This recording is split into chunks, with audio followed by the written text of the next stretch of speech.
Ambition class में स्वागत है आप लोग का। आप लोग देख रहे हैं कॉम्पिटिटिव एग्जाम के प्रीवियस ईयर पूछे गए मैथ का प्रश्न, और आज मैं आप लोग को बता रहा हूँ आरआरबी एनटीपीसी 3/5/2016 शिफ्ट सेकंड का प्रश्न। तो इसमें जो भी मैथ का प्रश्न पूछा गया है मैंने पूरे प्रश्नों को दो भागों में बांटा है। आज मैं उसका पहला भाग आप लोग को बताने जा रहा हूँ। तो शुरू करते हैं। पहला क्वेश्चन है कि y² प्लस y बराबर 12 है तो y का मान क्या होगा। देखा, इसको आसान तरीका से हम बता रहे। y को हम कॉमन लेते हैं तो क्या हो जाएगा, y इंटू वाई प्लस 1 बराबर 12। देखिएगा यहाँ पर प्लस 1 है तो क्या करेंगे कि 12 का दो गुणनखंड तोड़ेंगे और जो गुणनखंड में जो संख्या आएगा उसके बीच का अंतर कितना होना चाहिए, 1 होना चाहिए, क्योंकि यहाँ पर प्लस 1 है। तो क्या लिखेंगे, 3 गुने 4। अगर 4 और 3 के बीच का अंतर 1 होगा, 4 घटाओ 3 1, यानी y बराबर कितना हो गया, y बराबर 3 आंसर। y बराबर कितना हो जाएगा, 3 आंसर। अगर यहाँ पर 2 रहता तो गुणनखंड के संख्याओं के बीच अंतर 2 होना चाहिए था, 3 रहता तो 3 होना चाहिए। तो इस तरह हम इसको आसानी से हल कर सकते हैं। ठीक है, चलिए अगला क्वेश्चन देखते हैं। अगला क्वेश्चन है कि जब मैं अपने फार्म हाउस बिना रुके हुए गाड़ी से जाता हूं तो मेरा चाल 80 किलोमीटर पर घंटा है। ये हो गया बिना रुके। क्वेश्चन है कि जब मैं अपने फार्म हाउस बिना रुके हुए जाता हूं तो मेरा चाल 80 किलोमीटर पर घंटा है, और जब रुक रुक कर जाता हूं तो मेरा चाल 60 किलोमीटर पर घंटा है। रुक रुक कर जाता हूं तो मेरा चाल 60 किलोमीटर पर घंटा है। तो क्वेश्चन कहेगा कि 1 घंटा में कितना मिनट रुकता हूं। 1 घंटा में कितना मिनट रुकता हूं। देखिएगा, इसका ट्रिक भी होता है तो ट्रिक भी बताएंगे और एक शॉर्ट मेथड भी बताएंगे बनाने के लिए। तो क्वेश्चन कर रहा है कि जब मैं बिना रुके हुए जाता हूं तो 80 किलोमीटर पर घंटा होता है, और जब रुक रुक कर जाता हूं तो मेरा चाल 60 किलोमीटर पर घंटा होता है।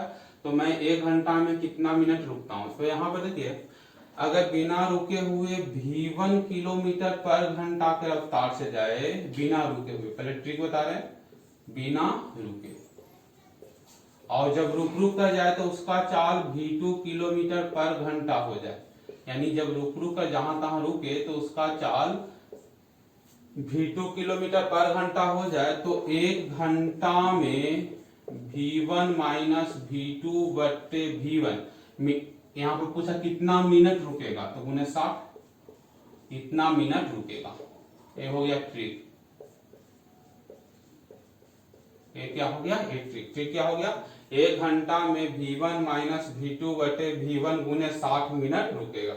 यहाँ पर v1 की जगह 80 दिया हुआ है, v2 की जगह 60 दिया हुआ है, तो क्या हो जाएगा, 80 घटाओ 60 बटे v1, 80 गुने, यहाँ पर कहिए 80 में 60 घट गया 20, तो 20 बटे 80 गुने,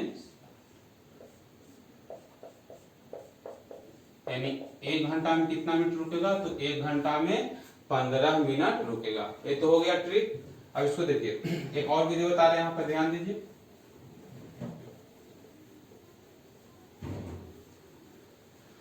यहाँ पर देखिए, जब बिना रुके हुए चले तो 80 किलोमीटर उसका चाल है, और जब रुक रुक कर चले तो उसका चाल 60 किलोमीटर है, यानी चाल कितना घट जाता है, 20 किलोमीटर पर घंटा चाल घट जाता है। रुक रुक कर चलने के कारण 20 किलोमीटर चाल घट जाता है, यानी वह जो 20 किलोमीटर चाल 1 घंटा में घटा, तो वही जितना देर रुकेगा वही ना चाल 20 किलोमीटर घटा, तो क्या होगा यहाँ पर, तो 80 किलोमीटर की दूरी 60 मिनट में तय करेगा। तो 1 किलोमीटर की दूरी कितना मिनट में तय करेगा, 60 बटे 80। ठीक है, इसीलिए 20 किलोमीटर की दूरी कितना समय में तय करेगा, 60 बटे 80 गुना 20, यानी 15 मिनट में तय करेगा। यानी 15 मिनट रुकता होगा, क्योंकि 20 किलोमीटर तो चाल कम गया है 1 घंटा में, यानी 20 किलोमीटर दूरी तय करने के लिए 15 मिनट उसको लगता होगा, यानी 15 मिनट वह रुकता होगा। 1 घंटा में कितना मिनट रुकता होगा, तो 1 घंटा में 15 मिनट वह रुकता होगा। ठीक है, अगला देखिए,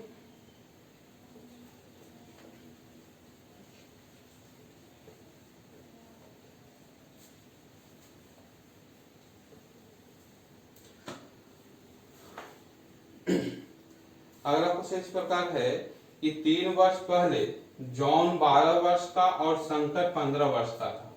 यानी 3 वर्ष पहले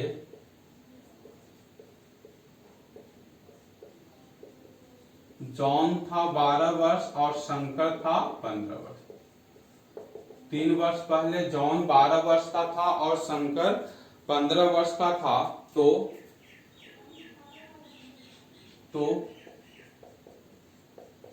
आज से 5 वर्ष बाद उसका औसत क्या होगा?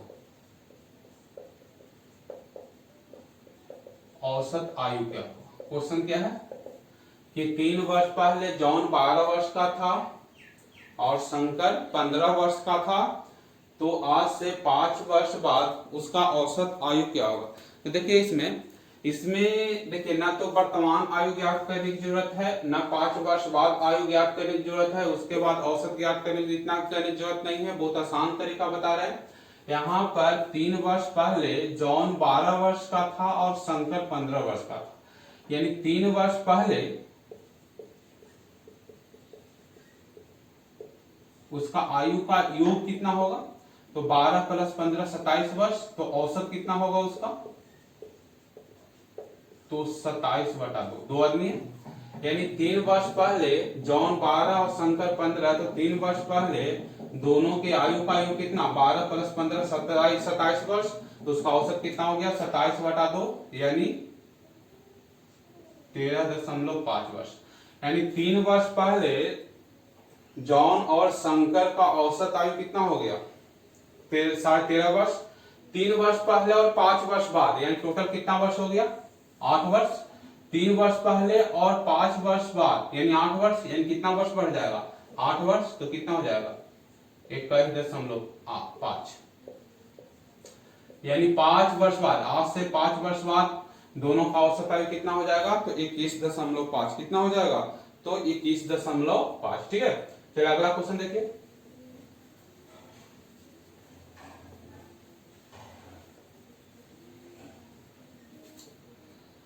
अगला क्वेश्चन इस प्रकार है कि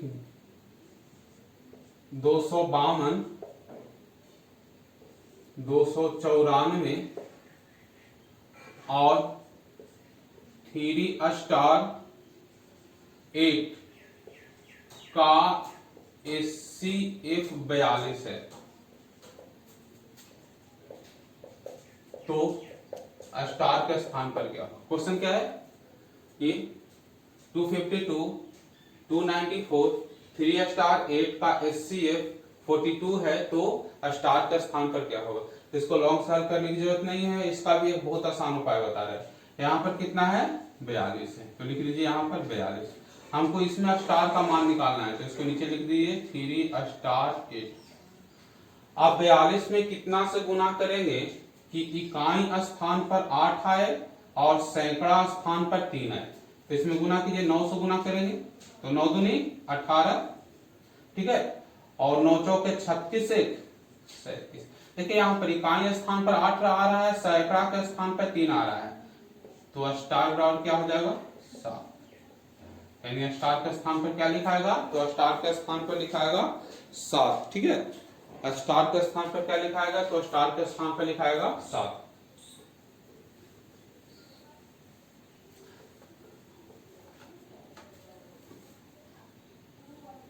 चलिए आगे क्वेश्चन देखते हैं। अगला क्वेश्चन है कि 6, 3, 4, 7, 8, 5 में 8 का स्थानीय मान। 8 का स्थानीय मान ज्ञात करना। तो यहाँ पर 8 कहाँ है? यहाँ पर है, तो लिख लीजिए 8 के बाद के अंक है? 1 अंक है, तो 1 को 0 बैठा दीजिए।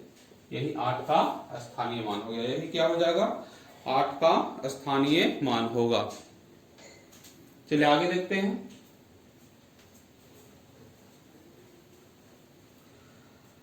अगला क्वेश्चन है कि 5 tan थीटा बराबर 4 है। क्वेश्चन है कि 5 tan थीटा बराबर 4 है, हमको मान निकालना है 3 sin theta minus 2 cos theta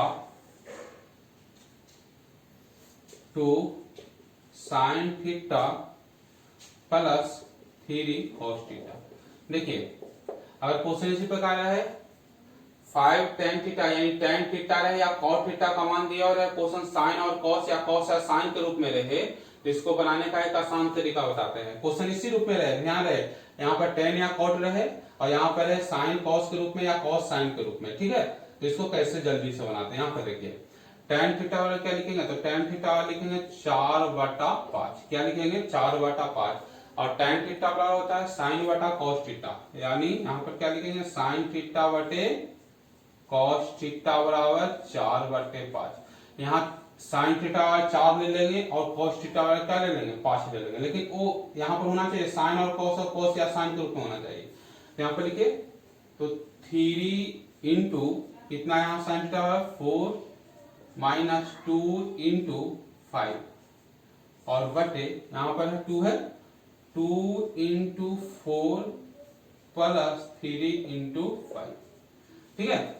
अब इसको कीजिए 4 12 और 5 दूनी 10, 12 में से 10 घट गया तो कितना बच गया 12 घटाओ 10 और नीचे क्या हो गया 4 दूनी 8 और 5 15, 12 में से 10 घट गया 2 और 15 और 8 कितना होता है 23। आंसर कितना हो जाएगा इसका, तो इसका आंसर हो जाएगा 2, क्या कितना हो जाएगा 2/23। आंसर कितना हो जाएगा तो 2/23, ठीक है। आगे देखते हैं इसका आंसर हो जाएगा 2/23।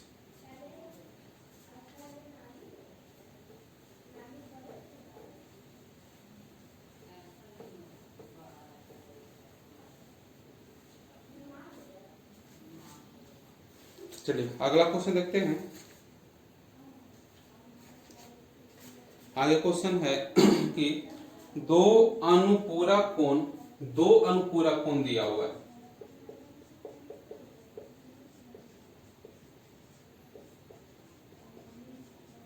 दो अनुपूरक कोण x प्लस 38 डिग्री और यहां पर है 3x माइनस 58 डिग्री। तो बड़ा अनुपूरक कोण क्या होगा। क्वेश्चन है कि दो अनुपूरक कोण का मान क्रमशः x प्लस 38 डिग्री एवं 3x माइनस 58 डिग्री है, तो यहाँ पर बड़ा कोण का मान क्या होगा। तो सबसे पहले अनुपूरक कोण, यहाँ पर अनुपूरक कोण है यानी दो अनुपूरक कोण है, यानी दो अनुपूरक कोण दिया हुआ है तो अनुपूरक कोण कितना डिग्री का बराबर होता है 180 डिग्री का बराबर होता है। तो दो अनुपूरक कोण यानी ये दोनों कोणों का योगफल कितना डिग्री के बराबर होगा 180 डिग्री के बराबर, यानी अनुपूरक कोण का मान कितना डिग्री होता है 180 डिग्री। तो दो अनुपूरक कोण है तो ये दोनों कोणों का मान कितना होगा 180 डिग्री। तो क्या होगा x plus 38 plus 3x minus 58 बराबर 180, 3x 4 4x 58 में से 38 घटेगा तो कितना आएगा 20 माइनस 20 बराबर 180। तो यहाँ पर 4x बराबर कितना हो गया 200, तो x बराबर काट दीजिए यहाँ पर 50, x का मान क्या आ गया 50। अब x प्लस 38 है तो कितना हो जाएगा 50 प्लस 38 यानी 88 डिग्री। कितना डिग्री 88 डिग्री। दूसरा क्या हो जाएगा यहाँ पर तो 3x माइनस 58 यानी 3 गुने 50 माइनस 58, 150 हो गया, 150 घटाओ 58 यानी कितना डिग्री हो जाएगा 92 डिग्री। अब क्वेश्चन क्या कर रहा है कि बड़ा अनुपूरक कोण क्या हो जाएगा। तो आप लोग देख सकते हैं बड़ा अनुपूरक कोण कितना हो जाएगा 92 डिग्री, और अगर छोटा अनुपूरक कोण पूछता तो कितना होता 88 डिग्री। अगर बाई चांस x का मान पूछता तो कितना डिग्री होता 50 डिग्री। इसमें 3 क्वेश्चन पूछ सकता है, इसमें बड़ा अनुपूरक कोण पूछ सकता है, छोटा अनुपूरक कोण पूछ सकता है या x का मान भी पूछ सकता है, ठीक है। चलिए बहुत अच्छा, आगे देखिए। आगे जो है वृत्त चार्ट से संबंधित है। ठीक है, प्रश्न उसमें 3 प्रश्न दिया हुआ है, तो सबसे पहले वो हम वृत्त चार्ट खींचते हैं, उसके बाद क्वेश्चन को हल करेंगे।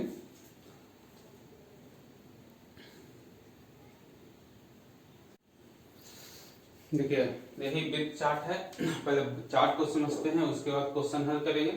इस प्रकार है कि एक स्कूल है, उसमें 4 तरह का खेल होता है और खेले जाने वाले छात्रों का प्रतिशत दिया हुआ है। यहाँ पर उस स्कूल में हॉकी जो है 33% छात्र पसंद कर रहे हैं, क्रिकेट जो है 17% छात्र पसंद कर रहे हैं, फुटबॉल जो है 28% छात्र पसंद कर रहे हैं और कबड्डी जो है 22% छात्र पसंद कर रहे हैं।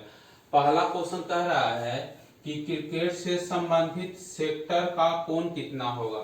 तो किसी बिंदु पर, अगर इस बिंदु पर देखा जाए तो एक बिंदु पर कितना डिग्री का कोण बनता है, तो एक बिंदु पर 360 डिग्री का कोण बनता है। कितना डिग्री का कोण बनता है, तो एक बिंदु पर 360 डिग्री का कोण बनता है और 360 डिग्री का कोण में क्रिकेट 17% है। यहाँ पर किसका पूछ रहा है, क्रिकेट। तो 360 डिग्री का कोण में क्रिकेट कितना परसेंट है, 17% है। तो अगर इसको इस वृत्तीय चार्ट को कोण के रूप में बदला जाए तो क्रिकेट कितना डिग्री का कोण बनाएगा, तो 360 का क्या परसेंट, तो 17%, यानी 17/100। 0 से 0 कट गया। अब 36 में 17 से गुना कर कीजिए, तो 17 छक्का 102 होता है। 102 की 2 10 हासिल हो जाएगा और 17 51 और 10 61/10, यानी कितना डिग्री का कोण बनेगा, 61.2 डिग्री का कोण बनेगा, 61.2 डिग्री का कोण बनेगा। अगला क्वेश्चन देखिए कि यदि कुल छात्र है 700, यानी ये पूरा स्कूल में टोटल स्टूडेंट है 700, तो क्वेश्चन कर रहा है कि हॉकी एवं फुटबॉल खेलने वाले छात्रों का अंतर, यानी सबसे पहले हॉकी खेलने वाले छात्र निकालेंगे या उसके बाद फुटबॉल खेलने वाले छात्र निकालेंगे और दोनों के छात्रों का अंतर ज्ञात करना है।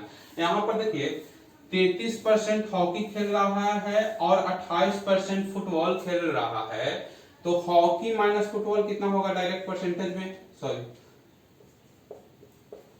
हॉकी माइनस फुटबॉल कितना हो जाएगा, तो 33 माइनस 28। ठीक है, 33 माइनस 28, अगर 33 में से 28 घटाएंगे तो 5%, यानी कहने का अर्थ हो गया कि हॉकी और फुटबॉल खेलने वालों के बीच का अंतर कितना है, 5% है। अब 700 खिलाड़ी है और 700 में 5% अंतर है, तो कितना हो जाएगा, 700 का 5/100 काट दीजिए, 7×5=35, यानी यहाँ पर हॉकी और फुटबॉल खेलने वाले छात्रों का अंतर कितना हो गया, 35। तीसरा क्वेश्चन देखिए, ये दोनों क्वेश्चन तो बना ले सकते हैं, तीसरा क्वेश्चन आपको कंफ्यूजन होगा। क्वेश्चन कह रहा है कि फुटबॉल के तुलना में कबड्डी पसंद करने वाले छात्र का अनुपात क्या होगा।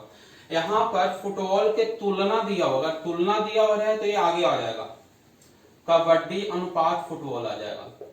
ठीक है, फुटबॉल के तुलना में कबड्डी खेलने में पसंद करने वाला छात्र होगा, तो सबसे पहले क्या हो जाएगा, कबड्डी, उसके बाद फुटबॉल हो जाएगा। यहाँ पर देखिए कबड्डी कितना परसेंट छात्र पसंद कर रहा है, तो कबड्डी 22% छात्र पसंद कर रहा है, फुटबॉल कितना परसेंट छात्र पसंद कर रहा है, तो फुटबॉल 28% छात्र पसंद कर रहा है। इसको काटिए 11 और 14, यानी अनुपात क्या हो जाएगा, 11:14। अनुपात क्या हो जाएगा, 11:14। ऑप्शन में आपका 14:11 भी दिया हुआ रहेगा। ठीक है, वहां पर आप लोग गलती करते होंगे कि 14:11 बहुत सारे स्टूडेंट लगा देते हैं तो गलत हो जाएगा। यहाँ पर तुलना दिया होगा, तुलना नहीं दिया होता, अगर रहता फुटबॉल एवं कबड्डी पसंद करने वाले छात्रों का अनुपात क्या हो जाता, तो यहाँ पे फुटबॉल अनुपात कबड्डी है, लेकिन यहाँ पे फुटबॉल के तुलना कर रहा है कबड्डी से, तो कबड्डी आगे आ जाएगा, यानी कबड्डी अनुपात फुटबॉल बराबर 11:14 होगा। ठीक है, देखिए आगे देखते हैं।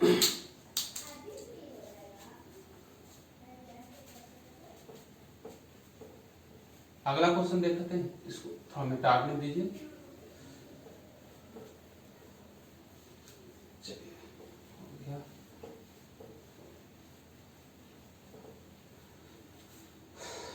चलिए अगला क्वेश्चन इस प्रकार है। अगला क्वेश्चन है कि x और y किसी काम को 6 दिनों में करता है। x और y किसी काम को 6 दिनों में करता है और x उस काम को 9 दिनों में करता है तो y उस काम को कितना दिनों में करेगा। देखिए मान लिया जाए कि x और y किसी काम को a दिनों में करता है और x उस काम को b दिनों में करता है और y का पूछता है, तो ट्रिक भी इसका होता है। क्या होता है?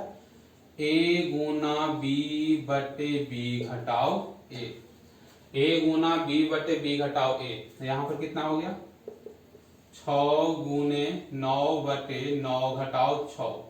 अब 9 से 6 घटेगा 3 बचेगा और 3 दूनी 6, यानी कितना दिन? 18 दिन। कितना दिन हो गया?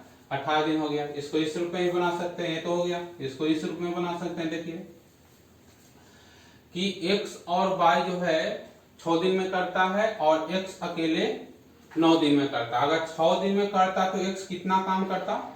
6/9 यानी 2/3 काम करता।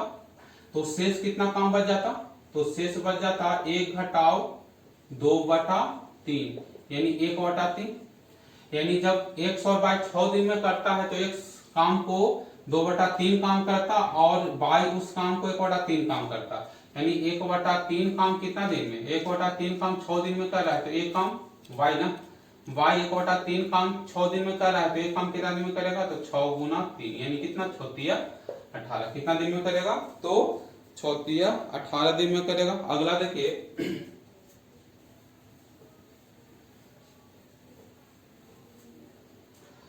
आगे क्वेश्चन है कि कोण x बराबर 75 डिग्री है तो समरूप प्रतिवर्त कोण, तो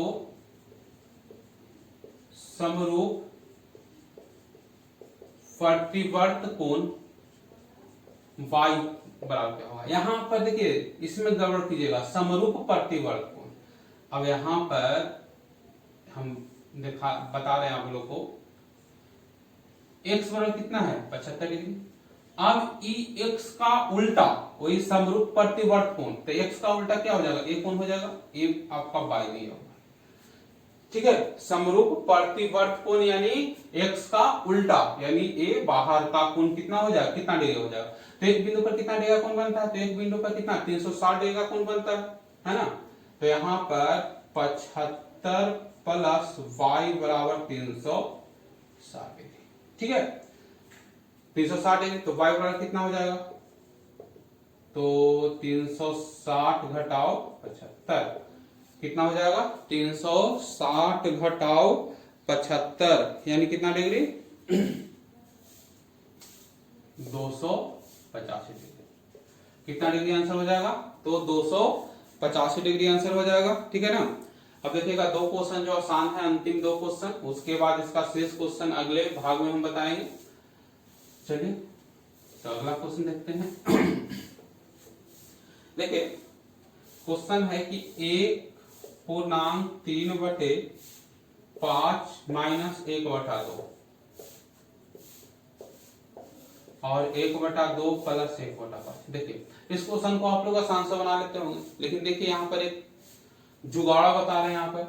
यहाँ पर 1 है और उसमें 1/2 यानी 1 रुपया में 50 पैसा घटेगा तो 50 पैसा बच जाएगा। यहाँ पर क्या बच जाएगा? 3/5 प्लस 1 में से 1/2 घटेगा तो 1/2 बच जाएगा, 1/2 लिखिए और बटे 1/2 प्लस 1/5, ठीक है। इतना कर दीजिए। यहाँ पर भी 2 5 है, यहाँ पर भी 2 5 है तो कट जाएगा, उसको हल करने की जरूरत नहीं है, वहां टाइम बचेगा, ठीक है। अब देखिए यहाँ पर 3 दूनी 6 और 5 इकाई 5 है, 6 5 कितना हो गया? 6 5 11। उसके बाद 5 इधर गया और 2 और 5 2 यानी आंसर कितना हो जाएगा? 11/7। आंसर कितना हो जाएगा? 11/7। तो देखिए एक क्वेश्चन और है, इस भाग में एक क्वेश्चन और बताऊंगा। तो देखिए लास्ट क्वेश्चन,